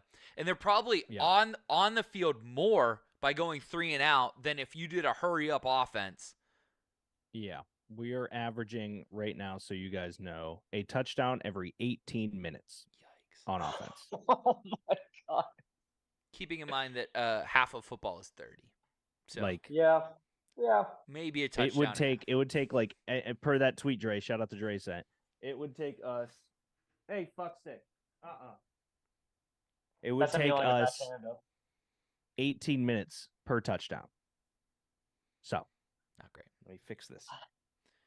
What would be the scenario this weekend? Because they play the Raiders on the road, Sunday Night Football, which I'm very happy it's a Sunday night Always game. lose to the Raiders. We always do, but hear me out, Josh. Hear me out. That was at the Oakland Coliseum where the X-ray machine wasn't working for Antonio Brown's injury, and Big Ben had to run, like run out of the tunnel with his like kidney lacerated or some bullshit like that. That's not the Raider team that we're playing. We're playing the Raiders that are in the fancy, brand new, Death Star Stadium in Vegas. So, like, it's a completely different environment. They're comfortable, All right. What do you want to do, Deke? Because I know you got a hard out today. It's Jimmy Garoppolo's 1-0 versus the Steelers in his career. Jimmy Garoppolo has never lost an NFL football game. Not against the Steelers. Was that like when he was with the Niners, or was that when he like backed Pats. up for Brady? That was with the Pats. Probably Pats, yeah. I Was don't the know. Pats? Oh man, that's some I bullshit. would like to either do the draft or discuss the PFF thing. Well, and that draft is just in the category bin. It doesn't have to be the one we do. But I would PFF. like Well, to do real one of quick. those two things. Well, there's also like some other games that happened this weekend. If you wanted to discuss that as well, There were? I thought there were, unless like Monday night just ruined everything for us. No. We're just at the half-hour mark, so we're deciding what to do. But we're doing it in a way that no one at home knows what we're trying to do, Greg. But then you come in Yeah. and say that, and that revert. You see how that reverts back to like, oh, now that we got to talk about, we could talk about it. Yeah, we could. You see the Yeah, that's true. yeah. Yeah. So what other I'm games not do you want to talk about? Probably off the top of my head is I was watching a bit of the Sunday night game between the Dolphins and the Patriots. One, I don't think Mac Jones is that I love bad. their helmets, the white helmets. They're sick. Yeah, they are sick. The Dolphins helmets, yeah, absolutely. It's called a callback. Dolphins helmet, absolutely, yeah. Oh man, this is also arguably the worst Thursday night football game in the history of the world. I have it on. I need the Niners to win, baby. Yeah, well, I guess we can talk about this. The fact that both my guys that I wanted to pick for MVP are on record-breaking streaks after 2 weeks. Yeah. And they're And, playing. Yeah. I will here. I'll read off. We don't got to go through them. I will read off the NFL lines that I have for that bet if you guys want. Sure. Tits Yeah, plus 3.5 against Cleveland. Ooh. I think Deshaun Watson looks trash, So guys. bad. I think he looks terrible. Yeah, I take Derrick Henry. I take Derrick Henry for 3. Yeah, absolutely. Yep. Nick Chubb changes that entire offense now. See, that but he's not NBA there. But then says they just went and got 49ers Cleveland. 49ers and Browns are top 10 D, so give offense some slack. No, based on everything we said, which was that the offensive efficiency is terrible, the play calling is terrible. It's uninspiring bullshit. So if we're just going to give up every time there's a top 10 defense, just say that, Matt Canada. Next one, NOLA plus 2 against Green Bay. NOLA plus 2 against Mm. Green Bay. This is Don't the love last that for week. you. Don't Yeah. love that for you. Why? I think Green Bay's sneaky good. I think New Orleans is. Oh, don't Yeah, disagree. Don't disagree. I just think it's in Green Bay. The way you read that is it's in Green Bay. Game will No, definitely they're be just plus close. 2. I don't know where it is. Oh, okay. Let's see. I think it that- says at Green Bay. Yeah, that's fine. I think Saints the are game will definitely undefeated. be close. Yeah, because I don't think the Saints like wowed anyone against Carolina in any way. And I mean, Carolina's got a really good defense. Don't get me wrong, but I could see that sneakily being like a more defensive battle than anything. Oh yeah. I just like them plus 2. Miami minus 6.5 versus Denver. Yeah, absolutely. They're gonna cook them. They're gonna fucking cook them. You took way too long to answer there is how I'll word it, Josh. I did. I was looking at Oh no, just that half second. So they beat the Titans and the Panthers, and they did not beat the Saints. Did this and did not beat them convincingly. Wasn't like they put up big numbies against them. Yeah, I don't know, man. I'm taking Green Bay in that one. I'm surprised, by the way, like Deke with when you brought up the Broncos and the Dolphins. Russell Wilson hasn't looked bad, actually. He the has first not, two but the games. Dolphins are arguably the best team in the NFL. Dolphins are so fucking good, and the Dolphins, unlike our offense, use their weapons to get them out of sticky fucking situations. They Raheem know Mostert had when a to great dial up the game last week. Tyreek or Waddle special, and just it's so fucking fun to watch. I love Surtain, Greg, but Mhm. And as it long is as no, Waddle's like- out of concussion protocol, which we'll see. I have Chargers Minnesota just as the over, which was at 54. Kirk Oh Thuggins, god, baby. those defenses suck. The both of them. defenses suck, and both teams are putting up points. And both teams are 0-2 right now. Right, somebody's gonna have to. Oh. Well, technically, somebody does not have to win that game. They're going to tie. Kirk's going to be the first MVP with not a win on his name. Oh, The next one I got is New England minus 2.5 versus the Jets. yeah. Bill Belichick hasn't lost to the Jets in 14 tries or something like that. Fucking incredible. He's the best. Zach Wilson. Brees- he ain't- Did Brees you- Hall has to get more than 4 touches this week, right? I Wow, would yeah. hope so. What the fuck was that? Ooh. I don't know. I like because Josh asked me like before the show, like Dalvin Cook, like about like Dalvin Cook playing him, and I'm like, did he had to have gotten way more touches Agreed, this NBA. week if that's the case. So like, but then again, they're putting both of them on the field at the same time. So imagine you're taking advantage of a matchup or something. But still, how in the world does Brees Hall only get 4 touches after he destroyed the Bills defense in week 1? I don't get that. I don't Pathetic know. is what it is. I Yeah, I'm back on the game we were talking about. Chargers, Minnesota. Did you? No. I'm Patriots. Oh, the Patriots blocked that field goal, right? Yeah. Dude, that was a sneaky great play. Has everyone Very seen sneaky good play. the Pat McAfee clip? Yep. Greg? He's watching the holder. Well, no, that Yes, no, that was the brilliant. holder was on the Patriots, and Bill Belichick knew what his tell was because he had coached him. Yeah, that was an So incredible sick. breakdown. God, Incredible breakdown. I love Mike Tomlin, but like, man, Different. he's so awesome. Well, we'll never do that because we never let guys leave unless they're a receiver. That's We true. die by our draft picks. Mhm. It's so upsetting. Next, I got Houston Jags under 43.5. You don't I think think it's gonna be that a this sloppy isn't game. the Trevor Lawrence get right game where he's like gets? Oh no, this one's in. Is this in London? No, that's next week's That's game. next week, That's the okay. Atlanta game. I I wonder. wish it was in London. No, this is in Jacksonville. I think Jacksonville wins this handily, but I'm taking the under. Stroud's looks great. I think Jacksonville's defense is better than they've been in. 43.5 for those two teams just Shout out doesn't feel Dewey and doable Chad for a Numa. division. I might go over on that one though, Deke. Like I didn't realize this, but like CJ Stroud is like just does nothing but throw the football. I don't think they run the ball at all in Houston, and like that No, might but end up that- like getting out of hand quickly. The history of that division's games with one another are fugly. True. Mm. Yeah, I hope it's a get right game for T-Law because they have looked bad to this point. I do too. Next one I have is the Panthers Seattle under 42. Bryce is officially out. Oh, is he? Ooh, Man, that's gonna be ugly, dude. Gino was great last week. Geno was. Absolutely. Oh my god. He seems like that it was not a fluke, right? No, you can't say he was a fluke now. Are we worried about our number 1 overall pick being a bust just solely because this poor kid's so small? No. I did see the report that the team cannot QB sneak due to his size, but That was hilarious. No. Hilarious. Bryce won't be a bust because that team is not good enough for him to be in bust territory. Everyone will be like, well, he went to the fucking Panthers Well, how come Sam Darnold's a bust? because he sucks. Well, okay, Because the difference, it's it's the same because fucking thing here. Is this not the same fucking thing here? Nope. well, it's also Okay. because Sam Darnold admitted on national TV that he was seeing ghosts against the defense, which is just after that you're just cooked. You are completely He's cooked. so tiny. That's the He's tough like thing. he makes Kyler look big. Yep. Which is crazy. Anyway, keep Yeah, going. Kyler's also stocky though. Last one I have is dependent on the Tiger King, but I have Cincy minus 2.5 against the Rams. My guess is if he's out, that line moves to +3 for Cincy or some shift there, in which case that'll be weird. I think that if Joe Burrow can play, I haven't checked updates yet.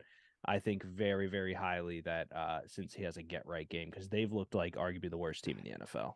You know what? I'm though? gonna end up regretting saying that the Rams are gonna like be the worse than the Cardinals because they could be a sneaky playoff team actually Like, based on they how they've have been playing. not looked terrible, and they Cards? they They hung haven't. around The with San Rams. Francisco. Oh. Like San Rams, Francisco dunked their nuts in our coffee, and like LA made it a little tough for them for a little bit there. Yeah, man, it all depends on Joey B, right? Like if Joey B's in the lineup, fuck it. But Yep. Those are But my. even when he's been in the lamp though, he hasn't looked good, man. He just Yeah. doesn't look healthy. well, Those are the lines. you know, he's playing his way into Fun shape fucking too. times. Some kind of shape. A shape, A shape. shape of a bag of money. Rounds of shape, man.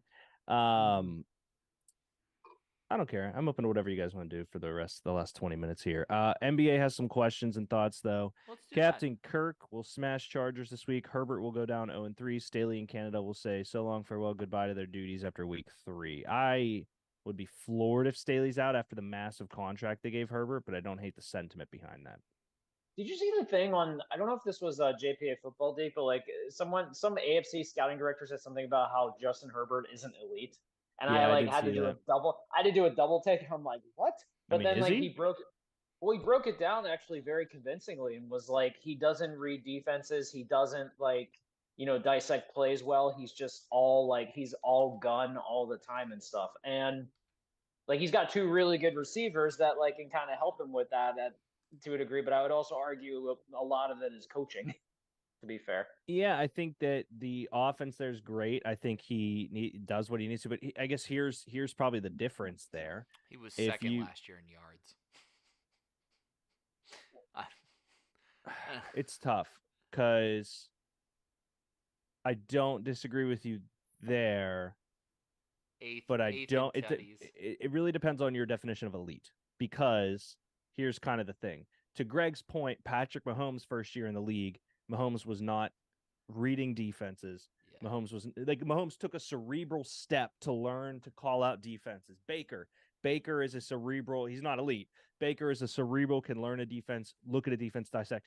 That looks to be like something Justin Herbert is not going to be capable of doing. The difference there is Herbert is good enough to get out of every situation he has to. But is he going to take the step of, I mean, who are the elite quarterbacks in the league right now? Yeah, because he's also got he was third in completion percentage behind Joey B and Geno. Game-winning drives, he was. Now, I guess probably the game-winning drives is not necessarily a good measure because, Hey, we just talked about that at that point it's not really about reading defense, it's just about balling. But he was tied for second behind Daniel Jones and Tom Brady and Kirk Cousins. I don't know. it's tough, man. I The would word say, elite is such a controversial word for no reason. I mean, I know because whenever we bring up the elite conversation, it's like, is this elite or not? It always ends into a fun debate or conversation. And by the way, I mean, you could easily make the case that Justin Herbert is physically gifted. Is the best way you could possibly spin that versus elite. Not bad. Yeah. So then Brett Favre was not elite. Why? Because he wasn't reading defenses. He was just out there yucking it, baby. He was so good at yucking it, he didn't have to read just defenses. slinging dick. For Justin Herbert to win in the NFL, he's gonna need more than Justin Herbert is Phillip Rivers. I think. Sure, yes, but You know I what feel I mean? like Phillip Rivers could read a defense and do. But yes, same He difference. could, but he wasn't. He wasn't. Couldn't Justin get it Herbert there. And Right, couldn't get it there. He Phil- could read them, Like, but he was you like, need fuck, both to be 5 elite. yards You can't short. just be a physical freak. You can't just be able to read defenses. Yeah, no. Phillip Rivers had probably one of the greatest sidearm throws that I have ever seen in my life, and he should not have been a quarterback, but somehow, some way, he was. That's all you needed to know about him. Yeah, That's okay. it right there, hang man. on. Let's do that. Let's do that exercise. That's a good one. Who is elite? Yeah, and who is seriously. not? Okay, All right. so here we go. I'm gonna go by age, just because that feels like a good way to sort them. God, Aaron this is going to be the Rodgers. NBA debate all over again. Elite or not? Based on Yes, elite. past performance, yes, absolutely. Kirk And the Thuggins. 75 seconds we saw him play. Kirk, I go with elite, but I am a Kirk truther through and through. He's my twin, but I can't say he's elite yet. Bite your fucking I tongue can't. off. So Greg did not like that, indeed. Mm. Okay. Matthew Stafford. Nope. Greg's Really gonna good. say I yes. really- and- Is Matthew Stafford's career elite? I'd probably say no. Is he a winner? Yeah, he got a Super Bowl, but didn't do Got it. an MVP. Russ. No. I think we can definitively say maybe not even no for his career, and that it could have I would been say so. the coach. Because of how bad they were without the Legion and how bad they were once they traded Max Unger for Jimmy Graham to try to help Russ instead of help Marshawn. Yeah, that's a no-no. And how Yeah, great Geno is doing under Pete Carroll. Yeah, I think especially like after he got all that money to go to Denver. And like, granted, a lot of stuff, the O-line was bad, the horrible head coach and stuff like that. But even then, like, if you're an elite quarterback, you should be able to at least add a little extra to be able to make it work, and he just didn't. I think I know this answer, but I'm just throwing it out there. Derek Carr. No. No. Dak Love Derek Prescott. Carr, but no. No. We're gonna say Patrick Mahomes is. Yes. Not even a Yes. question. We've already said Baker is not. Nope. Deshaun Watson. No. No. The closest thing to no. He had that one incredible year, but no. How about Josh Allen? He falls in that That's a Justin tough one. Herbert category where I think he's physically gifted. He's physically gifted. I can't say he's elite yet. I need him. I don't even think have the Bills even been in an AFC Championship game since he was there? No, they keep hitting Patrick They keep hitting the Mahomes. wall. Either Patrick Mahomes or Joe Burrow. They keep hitting that wall. I'll say no for right now, but Potential. How about Joe Burrow? Yes. no. Okay. The way he's looked this season, Greg, I can't even pretend to want to do that. And I know he's had injuries, and I get it. But you're saying yes off of one season. Yeah. You're saying he's elite off of one season. Super Bowl season. No, Yes. not just the Super Bowl season. I would also make the case that, like, even his rookie year before he got injured, I would also say that he was proving himself. Didn't he get injured like week 3?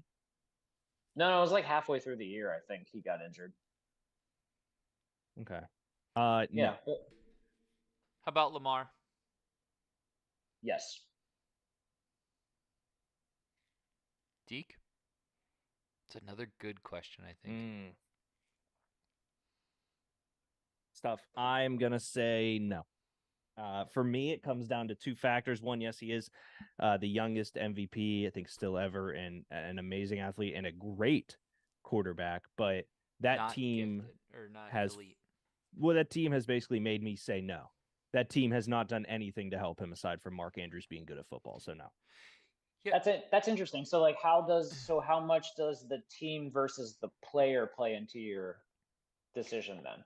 If Patrick Mahomes, go ahead, Josh. Yeah, exactly what I was going to say. If Patrick Mahomes was drafted by any other team, we're not sitting here saying he is the greatest. It comes down to this very simple question, Greg. Is it nature or nurture? Nurture. God damn. No, it's tough because it's like if Patrick Mahomes, let's say he goes to Houston and Deshaun Watson goes to the Chiefs, or you're looking at Lamar and Lamar goes where he's supposed to go in that category with the rest of the guys, and Lamar ends up in Buffalo and Josh Allen slides to the Ravens. Like, I understand you can't play what ifs. I looked you in the eyes and I said, Patrick Mahomes and Andy Reid are going to be the greatest duo ever at that draft. You did.